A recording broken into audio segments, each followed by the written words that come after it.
reducing their grant support. UC is able to provide Veterans UC grants on top of the Veterans benefits, in part because UC grants are not tuition and fee specific. And this is in contrast to the Cal Grant program, where veterans who are eligible for Cal Grants, which is a fee-specific award, lose their eligibility for the federal fee-specific part of their veterans benefit. Once students are admitted, campuses provide an array of services to meet the transfer support needs of veterans. These include veteran-specific communications on admissions and financial aid, including veterans' educational benefits, and I have to confirm and emphasize what others have said. Getting those veterans' educational benefits is a nightmare, and the campuses do provide bridge support until those veterans' benefits arrive. They're often very late.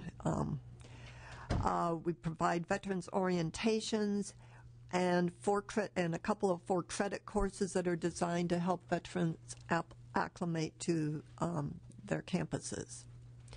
Approximately 80 UC staff across the system communicate regularly to share best practices through conference calls and other ways, and to discuss important issues related to financial aid, student life, and mental health issues that are affecting veterans. Each campus maintains a veteran support team, which consists of a group of dedicated professionals who address the unique needs of this population. We try to build a positive climate for military students on the campuses, and some of the particular activities for military students at UC include annual Veterans and Memorial Day luncheons, Ask a Vet forums, Veteran Student Organizations meeting, again emphasizing that peer-to-peer connection, and social events. So how do our veterans assess their experience at UC? Every year we conduct a survey called the Undergraduate Experience Survey, which asks undergraduates about their experience on campus. And in general, the veterans reports on the survey are quite similar to those of other students. Veterans tend to be a bit more engaged in the classroom and their studies. They work, they study more, they take more advantage of meeting with their faculty and lots of other academically related activities.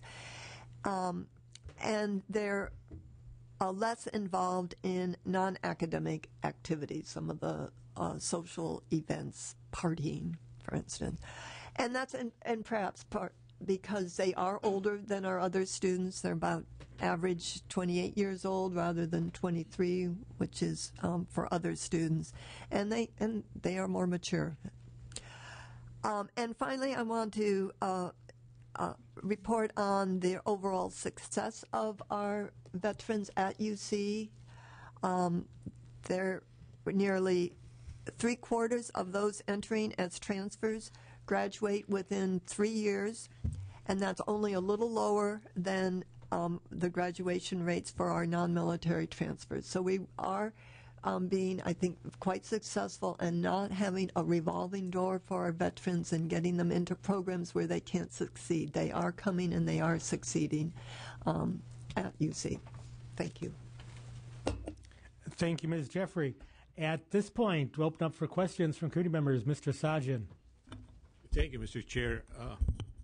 I'm tempted to say I'm confused because you folks have the services. The previous panelists tell us about the services they need.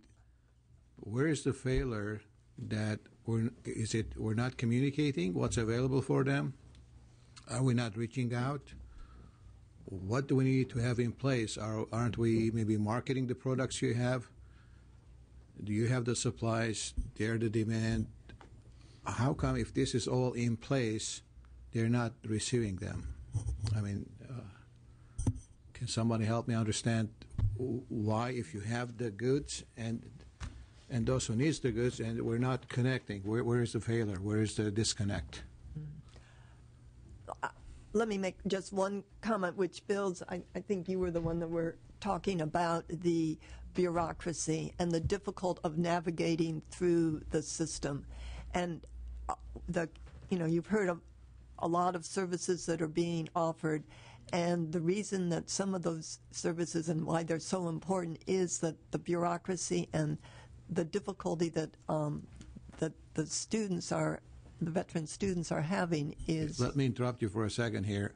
Is the bureaucracy based on what we can deal with it, or is it on a federal level, or because somebody has to still tell me if this is what you do, then we get rid of this red tape and we're all happy? Can you put your finger on the pulse of the problem, say, take care of this problem here, and we're in business? I mean, clarify, simplify for me so I can get to work. Yeah, with the veteran educational benefits, it's at the federal level, and so one of the things that we do that I didn't mention is trying to advocate for simplicity and for better communication from them about their processes.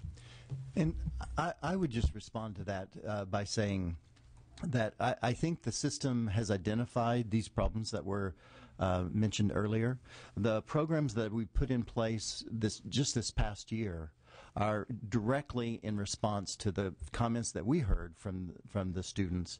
And so hopefully we are stepping up to the plate and actually correcting many of those issues that the students have found in the system. More resource centers, 24 more resource centers established just recently. Those are on the ground, getting up and going. And so I think the response is happening. It's just a little bit behind of what the testimony showed. And then on top of that, I think it goes back to the testimony earlier, is that the campuses themselves are just stretched budget-wise, where they're not able to provide not only the services, but the courses that are needed for the students. Not only veterans, but many other students are coming to the campus, whether they have priority enrollment or not, and finding that the courses are not offered or they're full when they get there. And I think you're going to hear more and more of that, not only from this group, but from other hearings that you have in the future. I'm a product of community college as well, and I'm still active, and I don't hear within the college when I get involved with the veterans as well. Is this a problem that doesn't necessarily exist at every college level, every community college, or some have more problems than the other?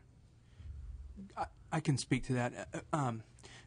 One of the differences that some of the committee members may understand, so forgive me if I'm repetitive here, but for example, we heard one of my colleagues testify that in the CSU system, Chancellor Reed sort of made a policy that they will all have a Veterans Resource Center. And in the community college system, we have 72 different districts with local governing control. So our chancellor cannot say all community colleges must have a Veterans Resource Center.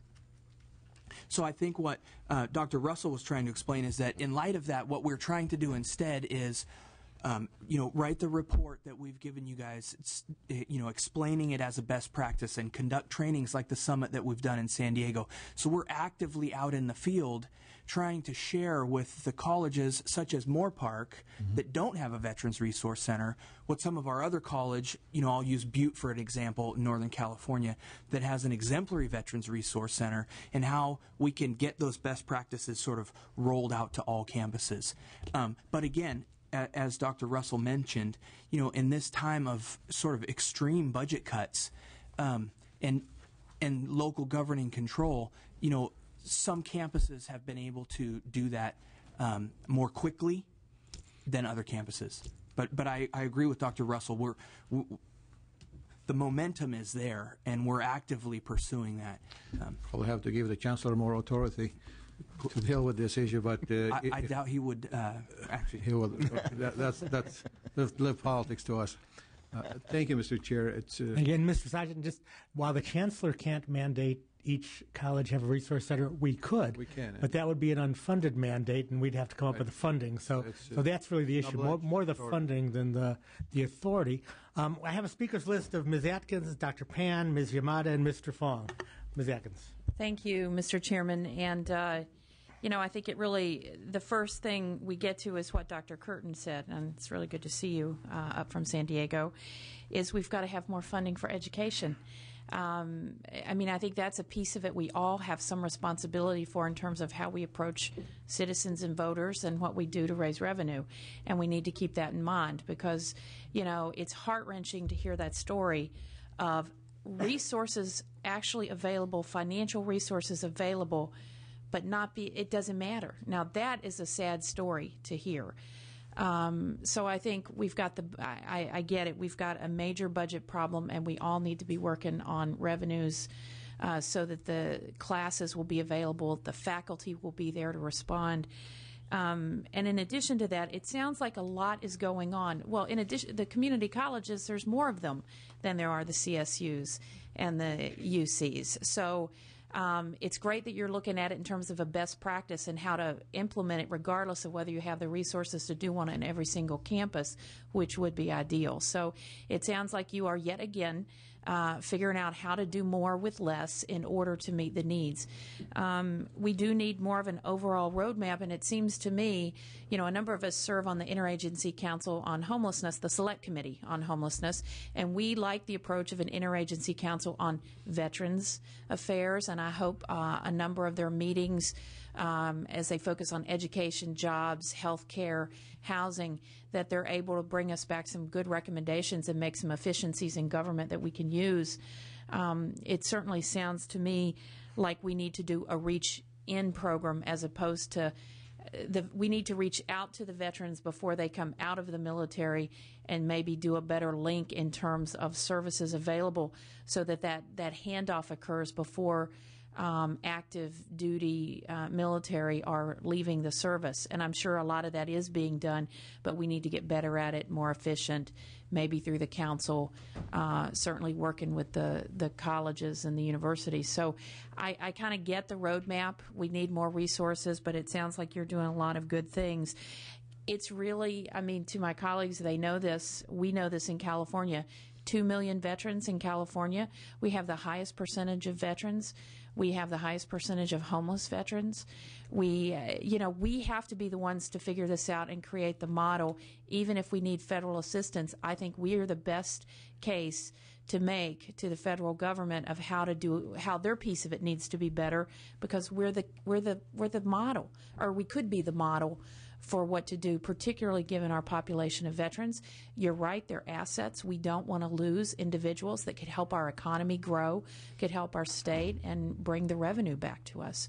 And we know that education is the best way to create that economic resource at any age level. So we need more revenue. If we keep doing the plan, unfolding the plan, making use of our public education system, which seems to be doing their best to serve the veterans well and give them something that gives them a path in a career post-service to our country. So the money is an issue, but I think the roadmap, and I appreciate our chairman pulling this together so we could link the two together, and it's been really helpful. Thank you, Ms. Atkins. Dr. Pan. Yes, thank you. Again, I want to thank all of you for your presentations and what each of the systems are trying to do to help our vets. In terms of particularly the community colleges, what's going on in terms of trying to perhaps work with the county service office, veterans officers who seem to be at least part of, a hub for also helping veterans in terms of services, maybe seeing what we can do to leverage each other's strengths, realizing that not only have we, of course, cut education, particularly higher education, but also cut state funding for county veteran services officers. But and hopefully, and I think as Ms. Atkins mentioned, we need to do more on the revenue side to help support very important programs. But what do you think what's currently being done, and do you see future opportunities for leveraging our partnering with county service veterans officers to try to get to help vets who either get into community college or get them services, the ones who are student veterans? Yeah, I can respond to that. I think that, again, it sort of depends on the county and the college district. I think a great many of our counties and community colleges have strong relationships. So they're doing a lot to sort of bridge the gap and kind of wrap around, or I heard the term holistic earlier. A lot of our campuses, where there are Veterans Resource Centers, there are relationships with off-campus entities like the County Veteran Service Officer and even the County Vet Centers. A great example is Saddleback College. They established such a strong relationship with their vet center that the vet center moved from Santa Ana down to right across the street from Saddleback College. So there are some great things being done in that respect. That being said, 112 colleges and counties all up and down the state, I'm sure there is room for improvement in some areas. And then I think I appreciate what the presentation has given about what the CSU system's doing in terms of outreach, particularly around identifying vets who are applying. So it's not just, there's students who need to be served, but there's also how do we help out vets who are just trying to get into the system. And I don't know if particularly the representative from UC as well as community colleges want to comment on that part of the outreach, identifying veterans even on the application process and how to help them and give them the guidance they need and to enter higher education on the right foot. Yeah, I think the way that we are trying to best serve the veterans to get them to apply is to strengthen our transfer process with the community colleges, because the way that veterans are coming to UC is primarily through the community colleges, and so we need to build on that. And the same issues that the veterans are having with finding that path through the community colleges to UC are the same issues that other students are having. So we're making we obviously have some specific efforts at trying to identify veterans on the community colleges that are on the transfer path and to work with those, but it's really part of the overall efforts to improve transfer. And actually, one other question. Actually, I don't know if you want the community colleges want to answer that question too. I'd be happy to comment.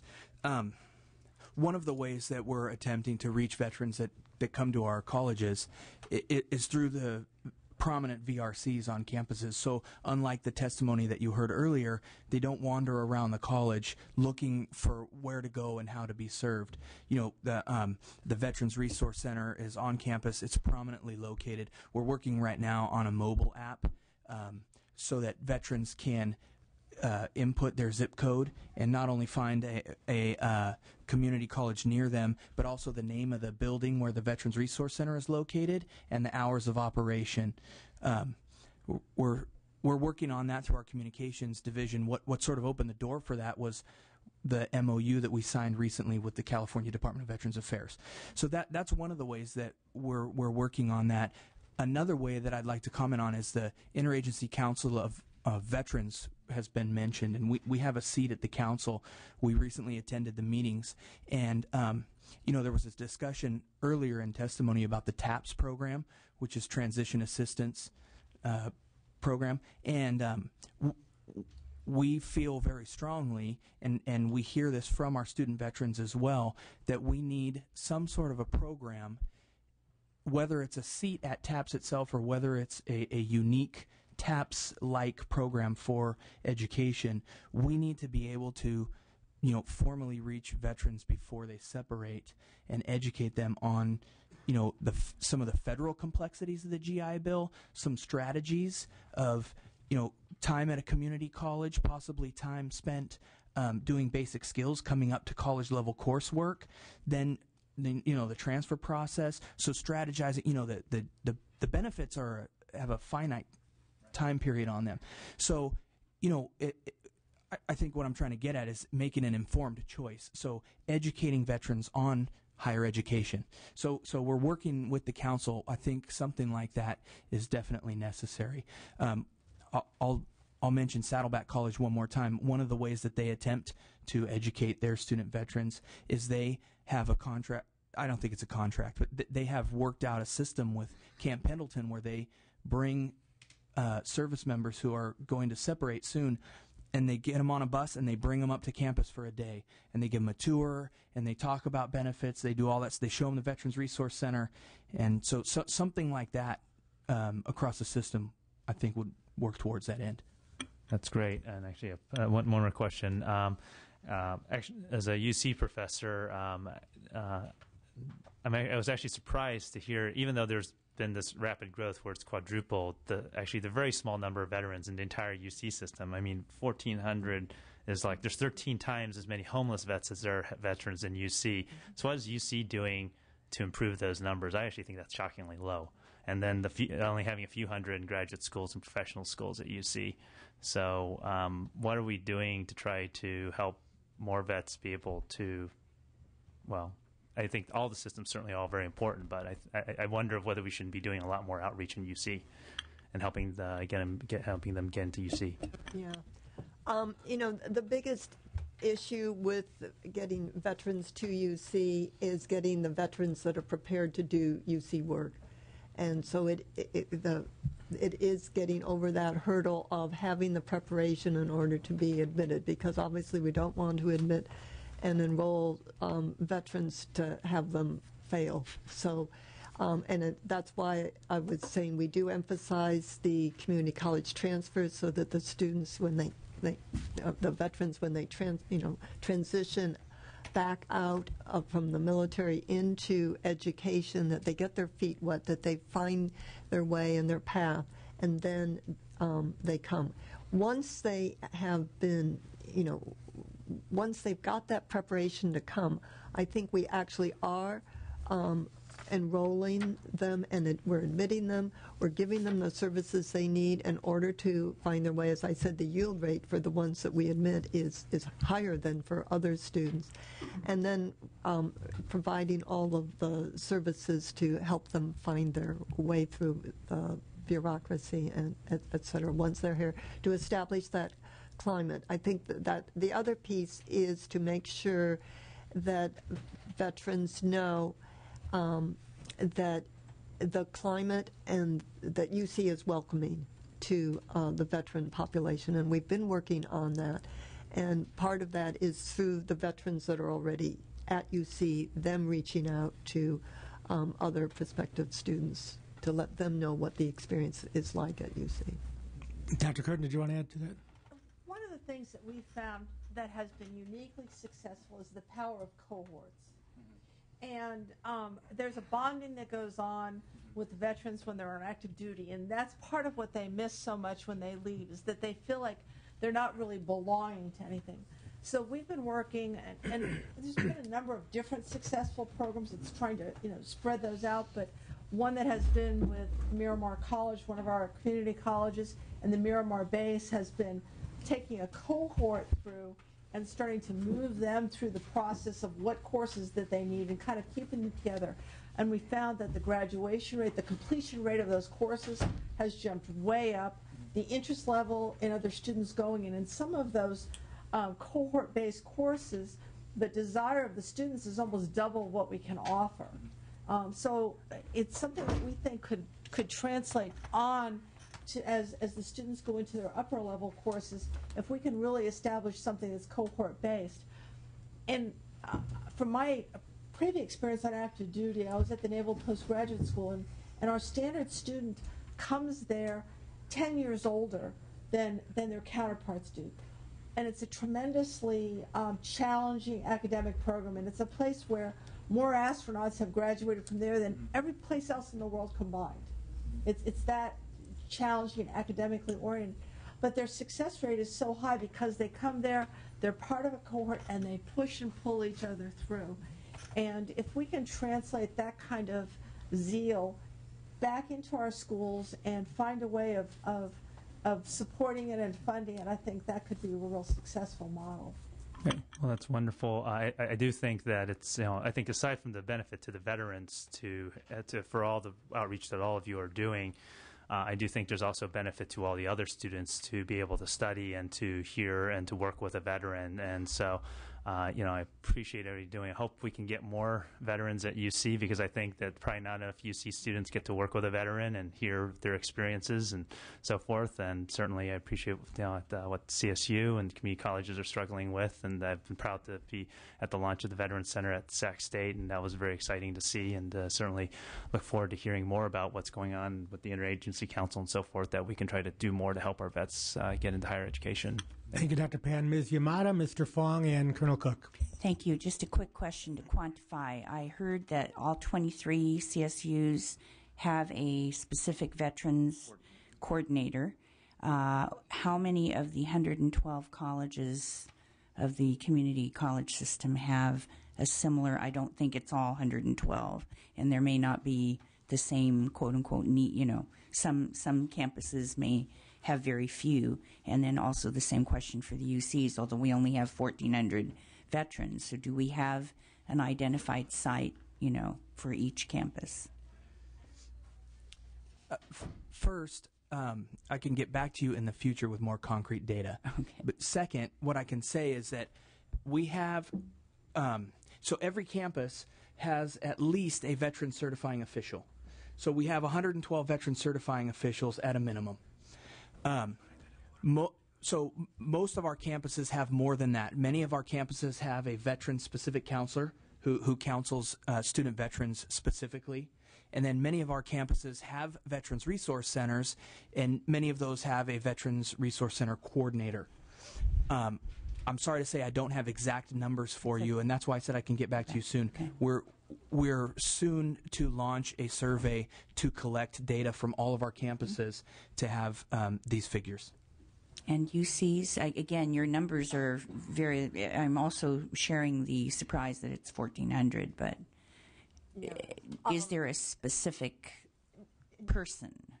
Each of our campuses have what we call a veterans support team, and they organize that differently. On some campuses, it's actually an office, and which would be headed up by a special sort of point person, often the person that does the certification of the courses, but always involves other people, because veterans have multiple issues and multiple problems. So there will always be a contact over into the financial aid area, into health areas, et cetera. But the certification official is not necessarily equipped to provide ancillary or collateral services. It's really to do the academic accrediting or something. Right. Okay, thank you.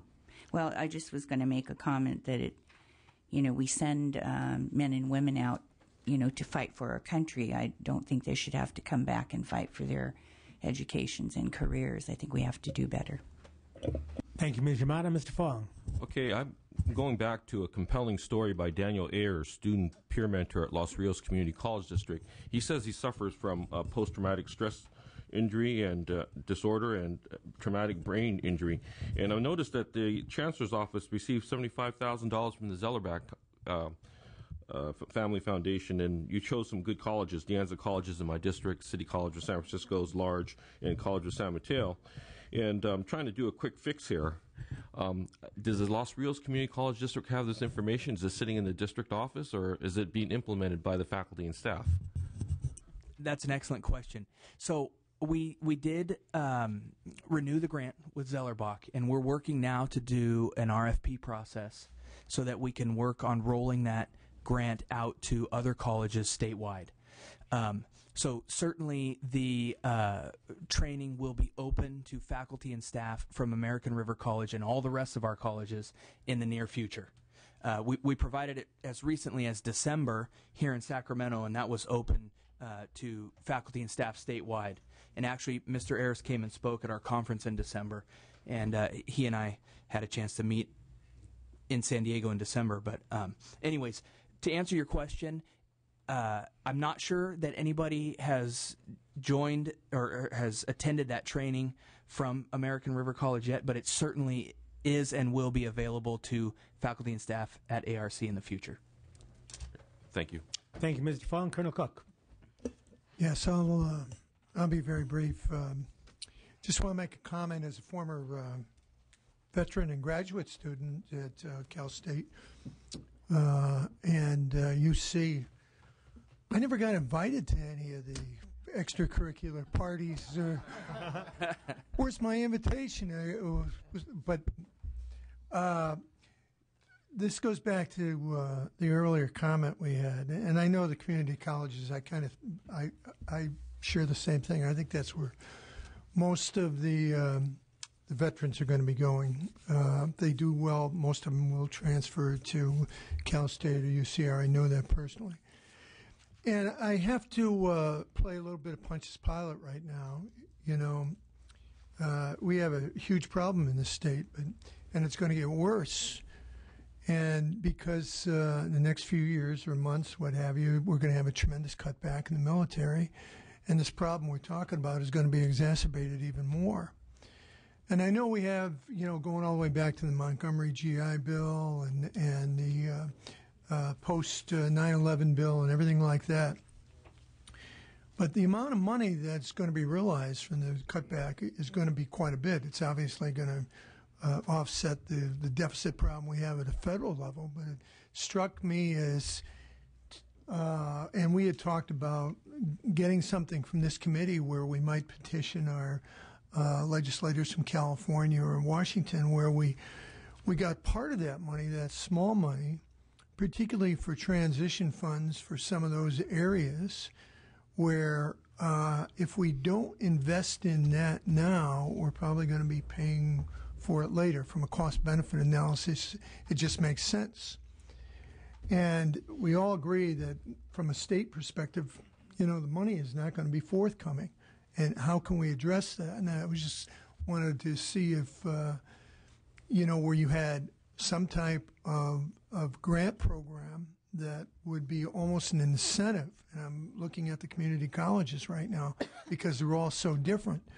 But here's a program where they would have money for that particular program set aside, part of it realized from the tremendous savings, if you will, from this tremendous cutback in the armed forces. And the armed forces, at least in California, most of them are coming to California. And we did, and this is a veteran that's saying this, we did not create that problem, but we're going to have to deal with it.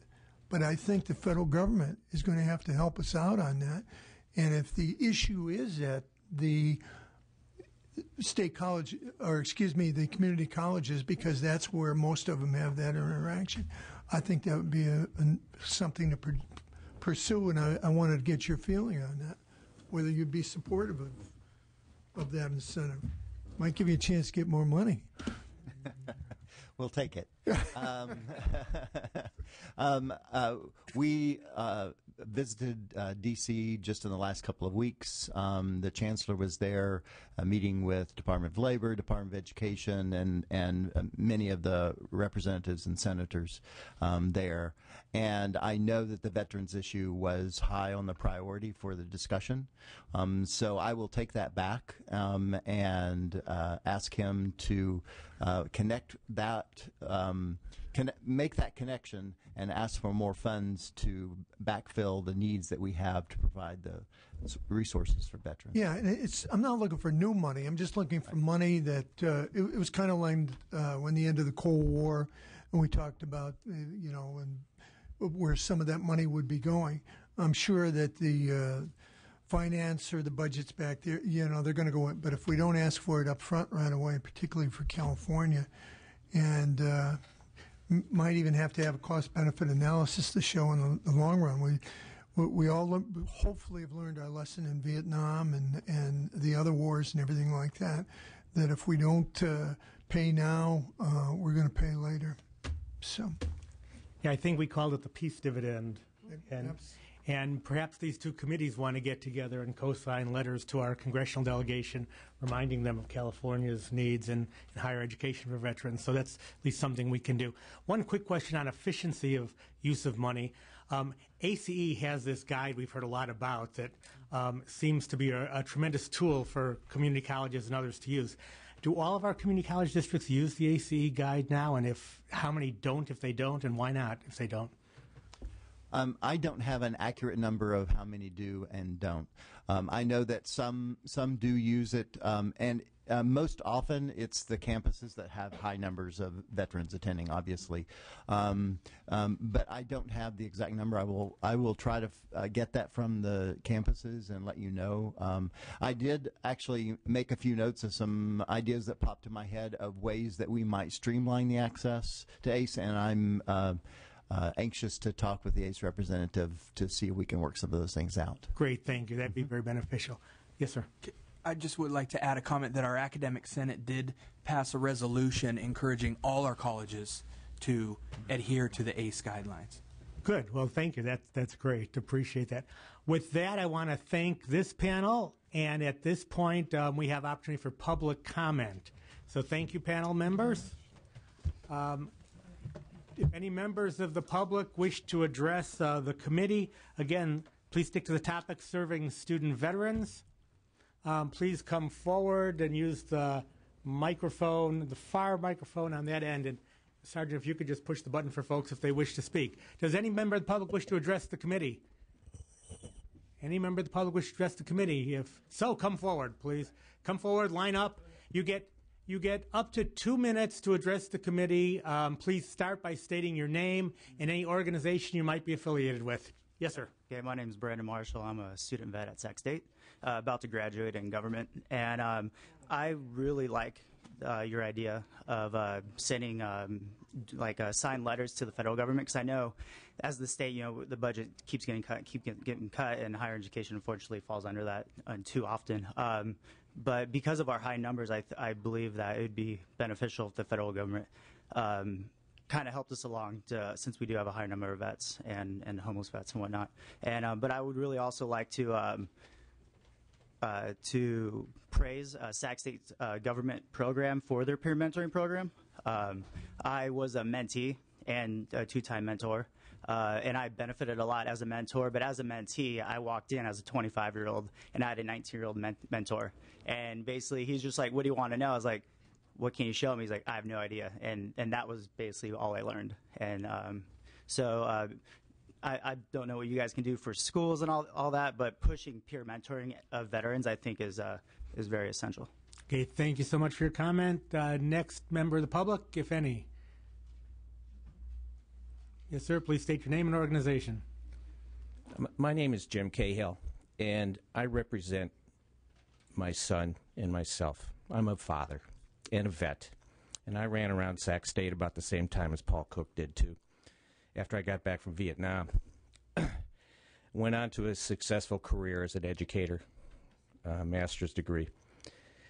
I've submitted 4 documents for the committee to consider. One is titled "Who Pays for Diversity in Our Schools?" The other one's titled it's some suggestions for how to change this issue, and I cited places where it's working in the country. A document that came from Minnesota that I got yesterday from how they're doing this differently in Minnesota, with some statistics on it, and also a syllabus of a program that my son went through. It's a Mike 6 program. In 2008 and 2006, my son had 2 years of college underneath his belt. I went and picked him up down in Sacramento and took him out to lunch, and he said, "Dad, I did something." I go, "What?" He says, "I joined the Army." And I go, "Oh, well, what did you get?" He tells me he had 80 weeks of medical training. And it was pretty. I said, "Oh, that's pretty good." So he went to combat medic school after basic training. Then he spent a year at Walter Reed in their practical nurse program. Then he deployed to Iraq for a year, worked on convoys as a nurse medic. Comes back to California, tries to be admitted into the Sac State nursing program. He was told by their admissions person in the nursing program, "Don't bring any of your military experience. We're not going to give you any credit for it." I've told this story to a lot of people. They scratch their head. I still haven't got an answer why that he's still standing in line at Sac State trying to get into their nursing programs. So that's what brings me here today. And let me just say, Yeah. you've used the 2 minutes, so please wrap up. I'll try to be quick here. That's the story of my son. The documents that I submitted talks about money. There's a 90-10 loophole in the student loan process where every veteran that enrolls in this campus, the schools are able to broker 9 student loans for non-veterans. The schools have no intention of hurrying veterans through for that reason. They can use the student loan process. This is public knowledge now. The other point I want to make is, and I'll wrap this up here.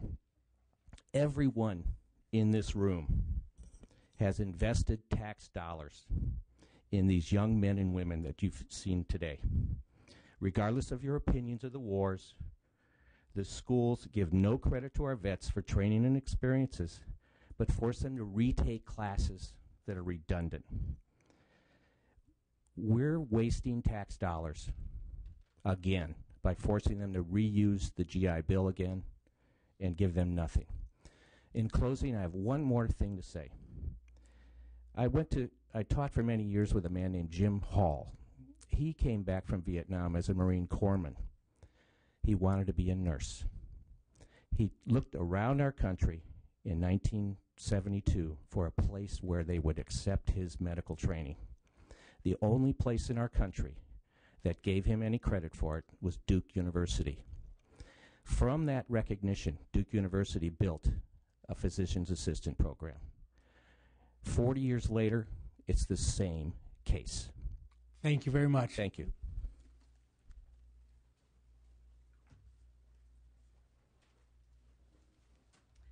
Chair Cook, Chair Block. My name is Lori Crehan. I work with the Office of the Deputy Assistant Secretary of Defense for Military Community and Family Policy. I work on with state legislators on addressing military quality of life issues. One of our key issues this year has been looking at the facilitating military experience, education, and training into academic credit and state licensure. I just want to briefly say, because the questions come up many times, what are the feds doing about this? And I can say that the president has made this his top priority. He is working feverishly to find ways to support our vets as they transition out of the military. There has been a joint task force of the Department of Veterans Affairs, Department of Labor, and the Department of Defense to look at many of the issues that were brought up today, including how do we make sure in that transition process our vets know what to do when they select a college. How do they look at graduation rates? How do they look at transferring their credit? What's the best way of selecting where to go? There are guidelines being developed for that, but also because we are asking states to address this issue of academic credit, we know we have to do our part. So in addition to working with ACE, those 3 departments are also looking at ways they can take these transcripts that our service members have and translate them into user-friendly, non-military ease language. The same with the programs of instruction. How do we translate that so that colleges can easily access that? And many more processes too. So I just wanted to assure you that we are working. Of the 15 recommendations, however, I do have to say none of them included money from the federal government to the states. Okay, thank you. Are there any other members who wish to address the committee? If not, I'll ask my co-chair if he has any closing comments. No, I just very briefly, I hope we can capture this because it's been obviously a lot of great information. We have some serious problems, and I heard about ACE, and I know about ACE, and in the Marine Corps it used to be the aviation combat element, even though it's part of the ground combat element. So now we got a new definition for ACE, and I came away thinking, ACE, okay, ACE bandage. If we don't come up with a bandage for this, we're going to have a real problem for our veterans. So we got to do something about it. You know, I think everyone agrees we go to too many hearings and nothing gets done. and I think we've had some meaningful stuff. We can capture it and go forward. Maybe we can actually make a change, and that would be great. So I want to compliment my co-chair and say great job. Thank you. Thank you, Colonel Cook, and I want to say the same thank you and your staff and the higher ed staff for putting on this hearing. Really important information. I want to thank our witnesses who came up here and testified. Just superb. We do a lot of these hearings, and we don't often get as much substantive quality information as we got today. Now the burden's on us to do something about it, and with our colleagues like Assemblyman Fong, we hope we don't let you down, because you didn't let us down. Thank you so much. This hearing's adjourned.